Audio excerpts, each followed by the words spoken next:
भाई साहब, आपको पता है भारत की स्वतंत्रता की लड़ाई में मैंने हिस्सा लिया था।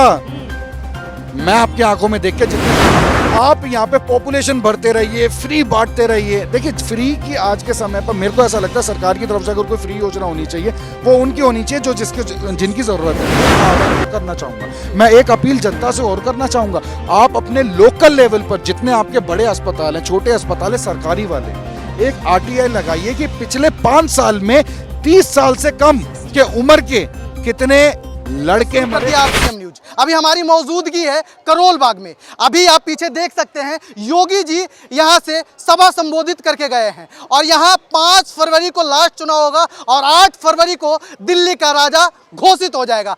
कौन बृजबान होगा और कौन 5 साल के लिए दिल्ली का राजा बनेगा, हम यहां से जनता की राय लेंगे और बताएंगे कि क्या माहौल है दिल्ली के। सबसे पहले स्वागत है हमारे आरसीएम न्यूज में। क्या नाम है सर आपका? सर, मेरा नाम लोहित है जी। और मैं करोल बाग विधानसभा का स्थानीय निवासी हूँ। और आपके माध्यम से वैसे तो मन में मेरे कई ऐसी बातें हैं जो मैं बोलना चाहता हूँ, मगर मैं आपके प्रश्नों के अनुसार ही चलूंगा। मैं क्या माहौल है दिल्ली का सर इस बार? क्या जनता कुछ बदलने की राय में है या वो वही सरकार आएगी? भाई साहब, 100% है कि इस बार देखिए दिल्ली में जो है भारतीय जनता पार्टी की डबल इंजन की सरकार आ रही है। क्योंकि जिस तरीके से योगी की तरह अभी तुम बैठ जाइए। तो देखिए, भारतीय जनता पार्टी की डबल इंजन की सरकार आ रही है, इतना तो कन्फर्म है। जी जी। ठीक है ना, क्योंकि पब्लिक ये नोटिस कर रही है कि अरविंद केजरीवाल अपने किसी भी भाषण में या सभा में ये नहीं कह रहे कि हमने दिल्ली में ये काम करा इसलिए हमें वोट दो। जी जी। वो हर सभा में हर जगह पर एक ही चीज कह रहे हैं कि हम आपको ये देंगे इसलिए हमें वोट दो। जी जी। आप ये बताइए, अरविंद केजरीवाल ने ये कहा था कि वो लोकसभा चुनाव में 1000 रुपये महिलाओं को देंगे। रद्दियों, कबाड़ी वालों के जहाँ पे रद्दियों में बिक रहे हैं वो 1000 रुपये के फार्म। केजरीवाल ने कहा कि अब लोकसभा में विधानसभा चुनाव में वो महिलाओं को 2100 रुपये देंगे। अरे भाई, आप ये बताइए, 2.5 साल पौने 3 साल की सरकार हो गई आपके पंजाब में, वहाँ पर महिलाओं को आपने, माताओं बहनों को एक भी महीने कोई भत्ता दिया? वहाँ तो आप योजनाबद्ध तरीके से, सरकारी योजनाबद्ध तरीके से काम कर रहे थे। यहाँ पर आप कोई योजना नहीं, आपके ही महकमे से अखबारों में नोटिस निकल रहे हैं कि हमारी तरफ से, सरकार की तरफ से ऐसी कोई योजना नहीं है कि हाँ भाई किसी महिला माताओं बहनों को कुछ सम्मान राशि दी जाएगी। ठीक है ना, तो आप इन चीज़ों को समझिए कि हम विकसित भारत की ओर जा रहे हैं। प्रधानमंत्री नरेंद्र मोदी जी के नेतृत्व में विकसित भारत की राजधानी दिल्ली का ये हाल है। हमने कभी नहीं सुना था कि, हमने तो ये सुना था कि बच्चे की एक मैगी के साथ एक मैगी फ्री मिलती है। भाई साहब, पूरे देश में हाहाकार मच गया था जब उन्हें पता चला कि दारू के साथ दारू भी फ्री मिल सकती है। भाई साहब, हमने वो दौर देखा कि एक बोतल के साथ 2-2 बोतलें फ्री मिल रही हैं। आज के टाइम पर यहाँ पर ठेकों के बाहर इतना बुरा हाल है। यहाँ पर मैं बताइए, उस समय पर आप ठेकों की बातें कर रहे हैं, वो कहते हैं कि मैं शिक्षा का विकास का लहरें बहा दिया हूँ, पानी, बिजली, शिक्षा, स्वास्थ्य सब कुछ अच्छा किया हूँ। आप ठेके पे क्यों पड़े हुए हैं उनके? चलिए कोई बात नहीं, आपने शिक्षा पे बात करी। हाँ। मुझे एक चीज बताइए, आप तो देखिए पत्रकार हैं, आप अच्छी जर्नलिज्म करते हैं और कई जगह पर आप इस चीज़ को लेकर जानकारी मिलती होगी। पूरी दिल्ली में शिक्षा की अगर मैं बात करूं, कितने नए स्कूल बना दिए, कितने नए कॉलेजेस बना दिए। अगर मैं बात करूं, एक विधानसभा में किसी एक स्कूल में कोई एक लिपापोती कर कर आप उसको मॉडल बता दोगे तो ये मॉडल नहीं होता है। मैं यहाँ पर मान के चलिए पिछले नाना करते हुए 10-12 साल से मैं वोट डाल रहा हूँ। ठीक है ना, मैं जिस स्कूल में जाकर वोट डालता हूँ ना, उस स्कूल की दीवारों में आज भी जाके देखेंगे सीलन आ रही है, दीवारों में से पपड़ियाँ उतर रही हैं। कोई वहाँ आप किस डेवलपमेंट शिक्षा मॉडल की बात कर रहे हैं? सारा का सारा झांसा है। अभी आप शिक्षा की बात करते करते आप स्वास्थ्य की बातें करने लग जाएंगे, वर्ल्ड क्लास हेल्थ मॉडल की बात करने लग हम शिक्षा की बात करते हैं ना, वर्ल्ड क्लास की स्कूल उन्होंने बनाया, विदेश से लोग देखने आ रहे। आप कह रहे शिक्षा में लिपापोती हुआ है? विदेश से लोग देखने आ रहे हैं तो मुझे पहले ये तो बताइए, शिक्षक तो पूरे करो, शिक्षकों की भर्तियां तो पूरी करो। आप, फिर मैं आपको कहूंगा, 1-2 स्कूलों की लीपापोती कर कर आप अपने शिक्षा मॉडल को दुरुस्त नहीं बता सकते हैं। आप पहले तो अपनी टीचरों की भर्ती पूरी करिए, उसके बाद जो आपको पता है, मैं अभी देवनगर वार्ड में आप बैठे हैं, यहाँ पे बड़ा VIP वार्ड है। यहाँ के जो निगम पार्षद है वो दिल्ली के मेयर भी हैं। ठीक है, इस पूरे के पूरे वार्ड में सरकारी 3 स्कूल बंद हो चुके हैं। अच्छा। 3 स्कूल वहां पे बंद। ऐसे भाई क्यों? मैं दिल्ली की बात नहीं कर रहा, अभी तो माइक्रो लेवल पे बात कर रहा हूँ। मेरे गढ़ में, मेरे वार्ड में, मेरी विधानसभा में आज सरकारी 3 स्कूल बंद हो गए हैं। तो इससे आप महसूस कर लीजिए कि कौन से शिक्षा की दुरुस्त आप देख रहे दिल्ली हो। में अगर कोई ईमानदार व्यक्ति है तो सिर्फ अरविंद केजरीवाल जी हैं। आपको ये मालूम है? भाई साहब आपको पता है भारत की स्वतंत्रता की लड़ाई में मैंने हिस्सा लिया था। मैं आपकी आंखों में देख के जितने कॉन्फिडेंस से बात कर सकता हूं उससे मेरी बात सच नहीं हो जाती है। मैं एक बड़ी इमोशनल वीडियो लगाकर पीछे एक इमोशनल बैकग्राउंड लगाकर जनता को बरगला सकता हूं, मगर उससे मैं सच्चा साबित नहीं हो सकता। मैं अपनी बातों में अपने लिए कट्टर देशभक्त हो सकता हूं, मैं अपनी बातों में कट्टर ईमानदार हो सकता हूं, मगर मेरे को पता है कि मेरा सारा का सारा मंत्रिमंडल भ्रष्टाचारी है। यहाँ का जो करंट विधायक है उसके ऊपर फर्जी डिग्री के केस चल रहे हैं। उस समय पर जब केजरीवाल ने सबसे पहले दिल्ली में चुनाव लड़ा था, उसने डंके की चोट पर बोला था कि अगर मेरा कोई विधायक किसी के ऊपर अगर कोई भी दाग लग जाएगा हम उसको तुरंत हटा देंगे। क्यों इतने सालों तक इसको पोषण दिया जा रहा है? क्यों यहाँ के करोल बाग के विधायक को ये चौथी बार यहाँ से टिकट मिली है, जब पता है कि इनके ऊपर फर्जी डिग्री का केस है जिसको वो साबित नहीं कर पा रहे हैं? तो फिर इनके ऊपर एक्शन नहीं लेना चाहिए था पार्टी हाईकमान को, आम आदमी पार्टी की? तो वो साफ तौर पे ये कहते हैं कि हमसे बीजेपी मोदी सरकार डर चुकी है, भाई साहब देखिए, तभी तो हमें जेल भेज देते ईडी सीबीआई लगा के। मोदी पहली बात तो जेल नहीं भेज रहे, जेल भेज रहे हैं court, high court, supreme court. आप इस चीज को मानिए, हमारे देश में जुडिशरी और गवर्नेंस जो है ना वो पैरेलल चलते हैं। नरेंद्र मोदी जी को उस समय पर हरी झंडी मिली थी गुजरात केस के लिए जब कांग्रेस की सरकार थी पूरे देश में, तब नरेंद्र मोदी जी को हरी झंडी मिली थी। आज अगर अरविंद केजरीवाल को कोर्ट जेल भेजा गया तो मोदी ने नहीं भेजा, वीरेंद्र सचदेवा ने नहीं भेजा, आपने नहीं भेजा, मैंने नहीं भेजा, वो कोर्ट उनको भेजा है माननीय उच्च न्यायालय ने, और वो भी पूरे वर्किंग ट्रायल्स के साथ, वर्किंग्स के साथ, पेपर वर्क के साथ। नहीं तो इस देश का आप जब मेरे को ये समझ में नहीं आता, जब ये कहते कि मोदी ने केजरीवाल को जेल भेजा है, इसका मतलब आप और हम जो है देश की जो जुडिशरी स्ट्रक्चर है उस पर हम सवाल उठा रहे हैं। हम देश के जो जज हैं, जो सुप्रीम बेंचेस पे बैठे हुए हैं, हम उन पर इल्जाम लगा रहे हैं। ऐसा नहीं करना चाहिए। देखो कोर्ट अपना काम कर रही है।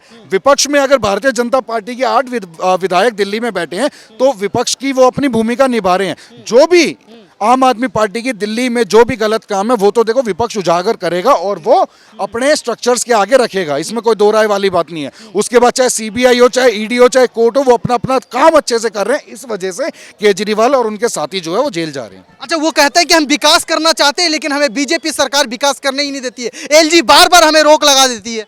भाई साहब देखिए, विकास का मतलब ये नहीं कि सारे के सारे सरकारी भंडार को आप फ्री में बांट दीजिए, ठीक है ना। दिल्ली विकसित भारत की, मैं फिर आपके माइक से माध्यम से बोलूंगा, दिल्ली जो है वो विकसित भारत की विकसित राजधानी होनी चाहिए थी। हमने यहाँ पर लोगों को लाचार नहीं बनाना है, ठीक है ना। यहाँ पर इस समय पर पॉपुलेशन की अगर मैं बात करूँ, एक पॉपुलेशन का हब बनाते जा रहे हैं वोट बैंक के चक्कर में, ठीक है ना। ऐसा नहीं होना चाहिए, ठीक है ना। आप यहाँ पे पॉपुलेशन भरते रहिए, फ्री बांटते रहिए। देखिए फ्री की आज के समय पर मेरे को ऐसा लगता है सरकार की तरफ से अगर कोई फ्री योजना होनी चाहिए वो उनकी होनी चाहिए जो जिनकी ज़रूरत है, ठीक है ना। आज सरकार की तरफ से अगर मैं बात करूँ, एक आम आदमी होने के नाते मैं शिक्षा, चिकित्सा और न्याय की मैं बात करूँगा। ये मैं सरकार से अपने अधिकार और हक के साथ जोड़ लगा के मैं मांग सकता हूँ कि मेरे को शिक्षा दो, चिकित्सा दो और न्याय दो। इसके अतिरिक्त अगर मैं कोई चीज मांग रहा हूं तो अगर मैं कमजोर हूं तो सरकार मेरी उसमें मदद करे। मगर सरकार आगे से आगे मेरे को नोट दे रही है कि तेरे को इतने नोट दूंगा, तेरे को उतने नोट दूंगा, तो कहीं ना कहीं मेरे को ऐसा लगता है कि वो राजा जो मेरे को चुनाव से पहले नोट देने की बात कर रहा है वो कहीं ना कहीं अपनी गलतियां छुपा रहा है, वो कहीं ना कहीं अपने काम छुपा रहा है और मेरा मुंह बंद कर रहा है, मेरे मुंह में नोट ठूस कर, ठीक है। बात करूं डेवलपमेंट की, काम की, भाई साहब देखिए सिंपल सी बात है। मैं फिर आपको कहूंगा, आप एक वीआईपी वार्ड में बैठे हैं इस समय पर और यहाँ के जो निगम पार्षद है वो यहाँ पर मेयर हैं दिल्ली के। उसके बाद एक बार माइक लेकर आना, आप घूमिएगा पूरे के पूरे यहाँ पर वार्ड में, आप निरीक्षण करिएगा, आपको पता लग जाएगा जमीन पर उतर कर कि आम आदमी पार्टी के लोकल विधायक या लोकल पार्षद जो है यहाँ पर कितनी उन्हें अंधागर्दी मचा रखी है। यहाँ पर लोग परेशान हैं। फ्री की रेवड़ी पे आप केजरीवाल को बदनाम कर रहे हैं। मोदी जी जगह जगह जाके बोलते थे फ्री की रेवड़ी, फ्री की रेवड़ी। आज केजरीवाल के रास्ते पे मोदी जी चल पड़े हैं। मैंने फिर आपको बोला, मैंने बोला कि मैंने शिक्षा, चिकित्सा और न्याय की मैंने बात करी। इसके अतिरिक्त अगर कोई मेरे को सरकार देगी तो वो देख के मैं उस हिसाब से लूंगा कि हाँ भाई मुझे उसकी कितनी जरूरत है। सरकार ने राशन कार्ड भी जो है ना उनके बनाए जो बिलो पॉवर्टी लाइन थे, जिनके बीपीएल कार्ड बने हुए थे। अगर मेरी आमदनी सालाना 10-12 लाख रुपए, क्या मेरा राशन कार्ड बन जाएगा? क्या मेरा बीपीएल कार्ड बन जाएगा? नहीं बन सकता ना। तो सरकार जरूरतमंदों का चयन करती है, उनके अनुसार उनको सुविधाएं देती है। मगर अब मैं यही बोल दूं कि सभी को मिलेगा, ऐसा नहीं हो सकता ना। आज पहले हम ये सोचते हैं कि एमसीडी का कर्मचारी जिसको 3-3 4-4 महीने लग जाते हैं उसको तनख्वाह नहीं मिलती, मगर आज हम ये देख रहे हैं कि दिल्ली जल बोर्ड में तनख्वाहें लेट हो रही हैं। आज हम देख रहे हैं कि बिजली विभाग में जो तनख्वाहें हैं वो लेट हो रही हैं। डीटीसी के तो कर्मचारी आए दिन हड़तालों पे बैठ रहे हैं। अरे और कितना, ये सारी दिल्ली सरकार की लोकल बॉडीज है जिनका मैंने बात करी, और कितना गलत में डालेंगे ये। दिल्ली का सारा गवर्नेंस स्ट्रक्चर जो है वो दिन पे दिन ढहता जा रहा है। आने वाले समय में अगर कोई भी पार्टी आती है, कोई भी नई सरकार दिल्ली में बनती है, तो मैं तो ये सोच रहा हूं पहले 5 साल तो ये जो है ना उनको इन महकमों को उठाने में लग जाएंगे भाई साहब। इतना ज्यादा कर्जे में जा चुकी हैं सारी की सारी चीजें। कह रहे कर्जे में तो बीजेपी चली गई है जब से आई है बीजेपी। तो भाई साहब अभी आपने सुना होगा कितने टन सोना जो है वो जो गिरवी रखा हुआ था केंद्र सरकार ने छुड़वाया है ना, जो है अपना रिजर्व बैंक से। तो बात सारी की सारी ये है कि अब उल्टा चोर कोतवाल को डांटे। दिल्ली की स्थिति तो देखो ऐसी है, आज आप एक ना आरटीआई लगा लो। देखो मैं आपको एक सिंपल सी बात बताऊं, कर्जे का तो मैंने आपको कितने घाटे हैं वो लोकल बॉडीज के हिसाब से मैंने आपको बता दिया कि सारे महकमे जो है ना घाटे में। तो ये सारी जानकारी तो आपको आरटीआई लगा के मिल जाएगी कौन सा महकमा कितने घाटे में। बाकी एक आपके माध्यम से, और मैं जो मुझे देख पा रहे हैं, जो मुझे सुन पा रहे हैं, मैं एक आह्वान और करना चाहूँगा, मैं एक अपील जनता से और करना चाहूँगा। आप अपने लोकल लेवल पर जितने आपके बड़े अस्पताल हैं, छोटे अस्पताल हैं, सरकारी वाले, एक आरटीआई लगाइए कि पिछले 5 साल में 30 साल से कम के उम्र के कितने लड़के मरे शराब पीकर। अच्छा, आपको जानकारी, आपको असलियत पता लग जाएगी। आप पिछले 2 साल के अंदर एमसीडी के आइए ना, 2 साल के अंदर आप एक बार आरटीआई लगाइए सरकारी अस्पताल में कि कितने डेंगू के केसेस आए। आज यहाँ पर हमारे कई कार्यकर्ता, कितने भाई बहन हमारे जनरल, कितने लोग यहाँ पर हैं, आप एक एक से पूछकर एक बार देखते ना कि आपके यहाँ पर डेंगू के सीजन में कितनी बार जो यहाँ के लोकल काउंसलर हैं उन्होंने फॉगिंग कराई।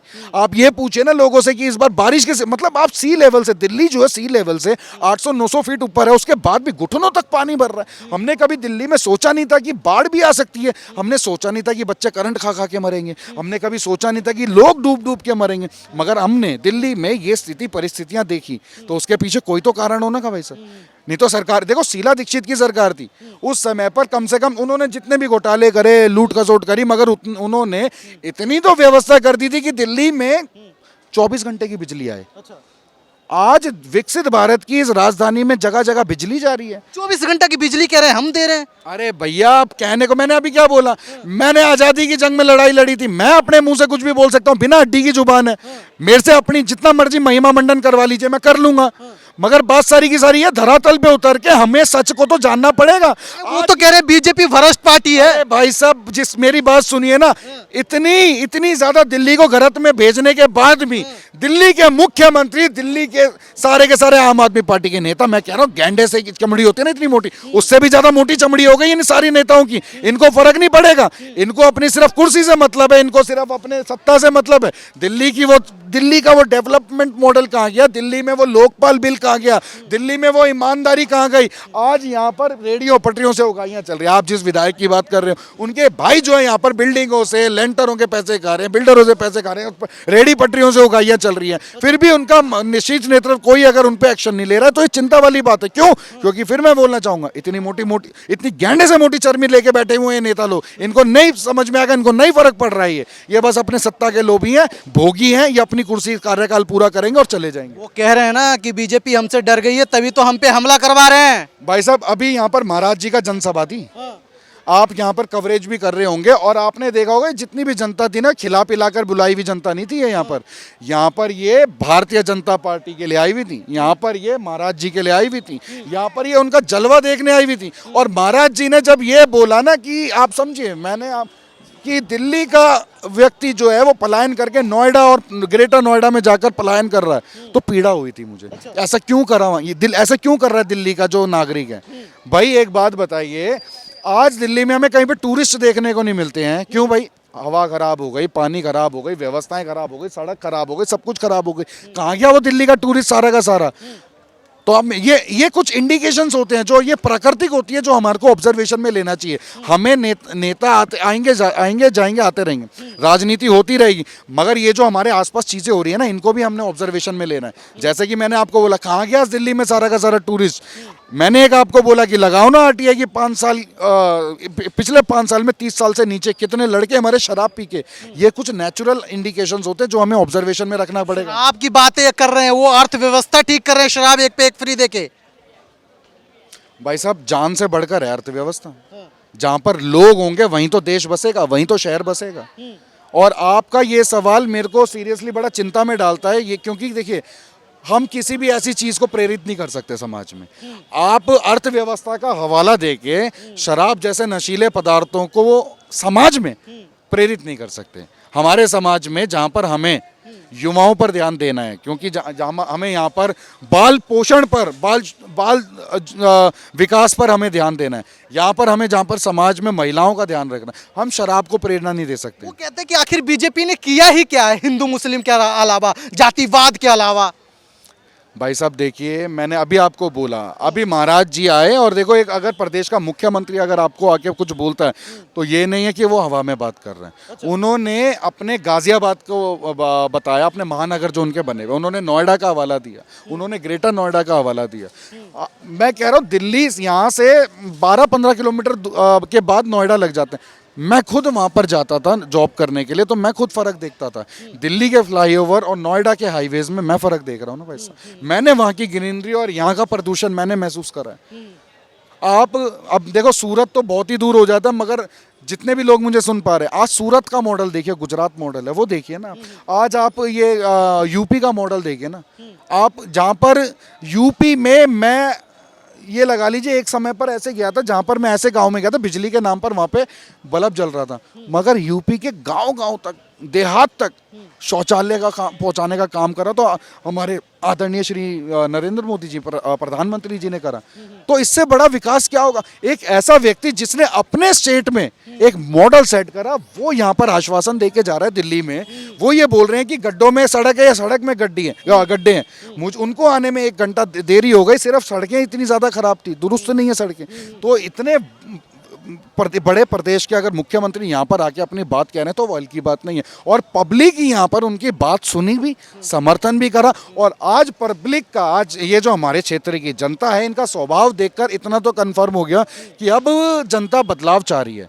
आप जितने मर्जी झूठे भाषण केजरीवाल जी के सुन लीजिए, उनके जितने मर्जी लाल लपेट वाले, लीपापोती वाले आप उनके फर्जी विज्ञापन देख लीजिए, मगर अब इस बार ऐसा लगता है, ऐसा पूरा मानने की ज़रूरत है। और आज की इस महासभा में तो मेरे को तो पूरा एकदम गारंटी हो गई है कि दिल्ली में, करोल बाग विधानसभा में और दिल्ली में डबल इंजन की सरकार आ रही है। करोल बाग से दुष्यंत गौतम जी भारी संख्या से जीत रहे हैं। जी जी, बहुत बहुत धन्यवाद। जैसा कि सर ने बताया कि इस बार पलटी वाली बात हो गई है, इस बार सरकार पलटने वाली है। आप देखते रहिए RCM न्यूज़। मैं अवतार, कैमरामैन समीर के साथ। धन्यवाद।